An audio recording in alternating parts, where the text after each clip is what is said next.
ధనుర్మాస వ్రతంలో ఈరోజు మనం 7వ రోజులో ప్రవేశించాం. ఈ 7వ రోజున గోదాదేవి మరొక గోపికను పడుకున్నటువంటి ఆమెను నిద్రలేపి తన సమూహంలోకి, తన గోష్ఠిలోకి తాను చేర్చుకుంటూ ఉన్నది. లోపల ఉండేటువంటి గోపిక నిద్రపోతోంది అనంటే మనం అనుకున్నటువంటి ప్రాకృతికమైనటువంటి నిద్ర కాదు అని మనం గుర్తించాలి. ఇక్కడ గోపికలు, నిద్రపోతున్నటువంటి గోపికలు కానివ్వండి, నిద్ర లేపేటువంటి గోదాదేవి మొదలైనటువంటి గోపికలు కానివ్వండి, వీరంతా కూడా గొప్ప జ్ఞానులు. వీళ్ళంతా కూడా ఆధ్యాత్మిక మార్గంలో అత్యున్నతమైనటువంటి శ్రేణిలో ప్రయాణిస్తున్నటువంటి మహనీయులు.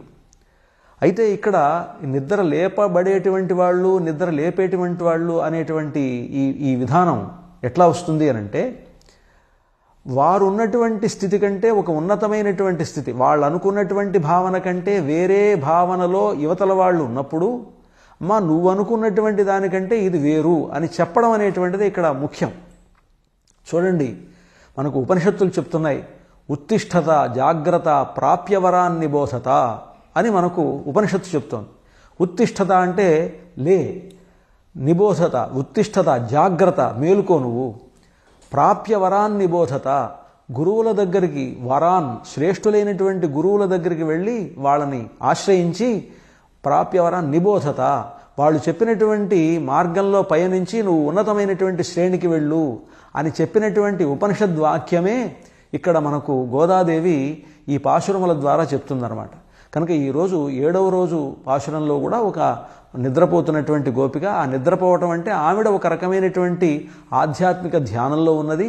అటువంటి గోపికను తమతో పాటు చేర్చుకొనుట అనేటువంటిది అనమాట. ఇక్కడ ఎవరికి వాళ్లే ధ్యానం చేయొచ్చు కదా, ఇంతమంది సమూహం ఉండాలా అంటే సంఘవు శక్తి కలవు యుగే, సంఘే శక్తి కలవు యుగే.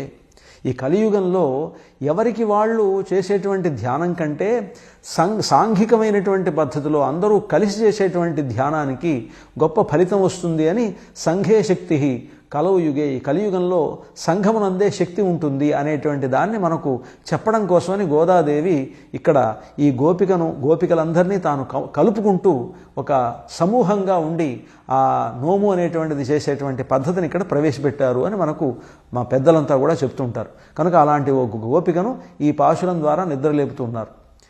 కీషు కీశన్నెంగు మానయిచ్చాత్తన్ కలంద్ பேசின பேச்சரவங் கேட்டிலையோ பேய்ப்பெண்ணே காசும் பிறப்பும் கலகலப்ப கைபேர்த்து வாசனருங்குழலாட்சியர் மத்தினால் ஓசப்படுத்த தைரரவங் கேட்டிலையோ நாயகப் பெண்பிள்ளாய் நாராயணன் மூర్తి తేషముడయాయ్ తిరవేలోరెంబావాయ్. లోపల ఉండేటువంటి గోపిక తేషముడయాయ్, గొప్ప తేజస్సు కలిగినటువంటి గోపిక. తాను చేసినటువంటి ఆధ్యాత్మికమైనటువంటి ఒక రకమైనటువంటి సాధనల ద్వారా, భగవంతునితో ఆ గోపికకు ఉండేటువంటి సంబంధం ద్వారా గొప్ప తేజస్సును కలిగినటువంటిది లోపల ఉండేటువంటి గోపిక. కనుక ఆ గోపికను గోదాదేవి తేషముడయాయ్ తిరా, ఓ గొప్ప తేజస్సు గల గోపిక, నీ ఇంటి యొక్క తలుపులు తీయవలసింది అని ప్రార్థిస్తూ ఉన్నారు. ఈ ప్రార్థించేటప్పుడు ఆమెను నిద్ర లేపడం కదా ఇక్కడ చేస్తున్నారు. ఆ లోపల ఉండేటువంటి గోపిక తెల్లవారిందనడానికి గుర్తేమిటి అని అడిగినప్పుడు గోదాదేవి చెప్తున్నది, కీషు కీశన్నెంగుం ఆనయిచ్చాత్తన్ కలంద్ పేసిన పేచ్చరవం కేట్టిలయో పేయిపెಣ್ಣే, ఓ పిచ్చి పిల్ల.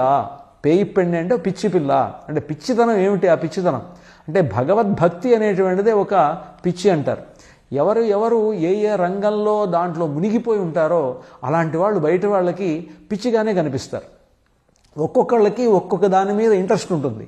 ఆ ఇంట్రెస్ట్ ఉన్నప్పుడు అలా ఉండేటువంటి వాళ్ళని, అతన్ని చూడగానే ఇతనికి పుస్తకాల పిచ్చి, ఇతనికి దేవుడి పిచ్చి అని అంటాం మనం. అంటే దేవుడి పిచ్చి, పుస్తకాల పిచ్చి మంచిదే కదా, ఆ పిచ్చి కూడా మంచిదే. అలాగే లోపల ఉండేటువంటి గోపికకు భగవంతుడు అనేటువంటి పిచ్చి ఉన్నది. కృష్ణ పరమాత్మ యందు గొప్ప పిచ్చి ప్రేమ ఉన్నది కనుక పేయిపెಣ್ಣే, ఓ పేయిపెಣ್ಣే, ఓ పిచ్చి పిల్ల. అయితే పిచ్చి పిల్ల, నువ్వు లేవడానికి తెల్లవారాలి కదా. ఏమిటి తెల్లవారింది అనడానికి గుర్తు, ఆనయిచ్చాత్తన్ కలంద్ పేసిన పేచ్చరవం కేట్టిలయో. కీచు కీచు అని, ఇక్కడ కీషు కీశన్యంగం అని చెప్పడంలో కూడా గోదాదేవి ఆ అనుకరణ, ఆ ధ్వని అనుకరణ చేస్తున్నారన్నమాట. కీచు కీచుమని మనం తెలుగులో అన్నట్లుగానే కీచు కీచుమని పక్షులు అరుస్తున్నాయి అనేటువంటి దాన్నే అనుకరణ రూపంలో ఈ పాశురంలో కీచు కీచు అనేటువంటి పదాలనే పెట్టారనమాట. కీషు కీషు ఎన్రు అని కీచు కీచుమని ఎంగుం అంతటా కూడా ఆనైచాత్తన్ భరద్వాజ పక్షులు కలందు, ఆ భరద్వాజ పక్షులు ఒకదానికి ఒక్క పక్షి కలిసి, అంటే భరద్వాజ పక్షులు అని వాటికి పేరు అనమాట. ఇక్కడ చూడండి, ఈ చెప్పడంలో ఉద్దేశం భరద్వాజ పక్షులు అని గోదాదేవి చెప్పడంలో ఉద్దేశం ఏమిటంటే భరద్వాజ మహర్షిని కూడా ఆవిడ ఇక్కడ తలుచుకుంటున్నది అనమాట.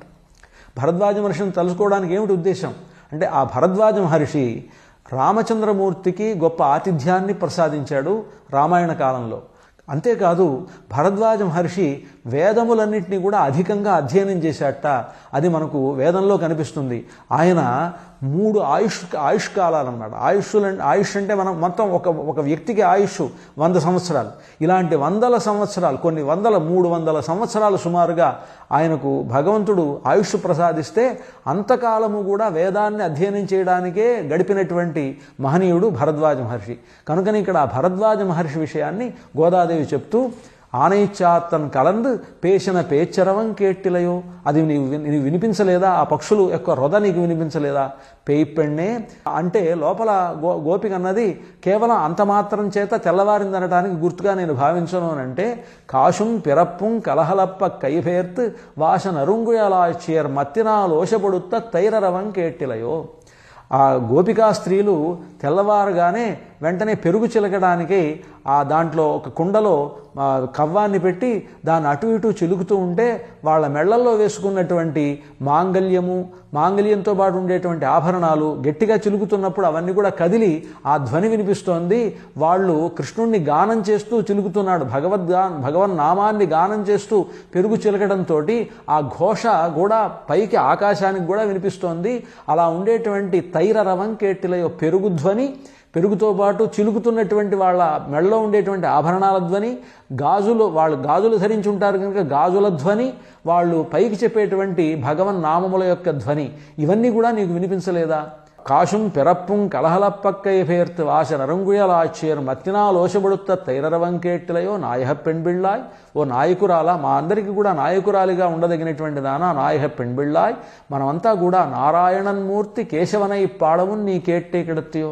మేము ఇక్కడ నారాయణుని యొక్క మూర్తి రూపమైన, అంటే నారాయణుడే కృష్ణుడుగా అవతరించి కేశి అనేటువంటి రాక్షసుణ్ణి సంహరించాడు కనుక కేశవుడు అనేటువంటి పేరు కలిగినటువంటి వాడై నారాయణన్మూర్తి కేశవనై పాడము ఆయన మేము గానం చేస్తూ ఉన్నా, సంకీర్తనం చేస్తున్నా నీ కేట్టే కిడత్తియో. నువ్వు ఇంకా అలాగే నిద్రపోతున్నావే, భగవన్ నామాన్ని వినగానే నువ్వు నిద్ర లేవాలి కదా, మాతో పాటు గొంతు కలిపి పాడాలి కదా.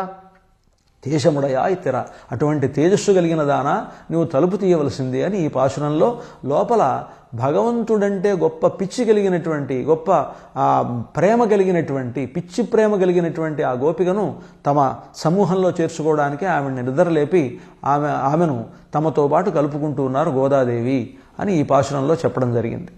స్వోచ్ఛిష్ట మాలికాబంధ గంధబంధురజిష్ణవే విష్ణుచిత్త తనూజాయై గోదాయై నిత్యమంగళం.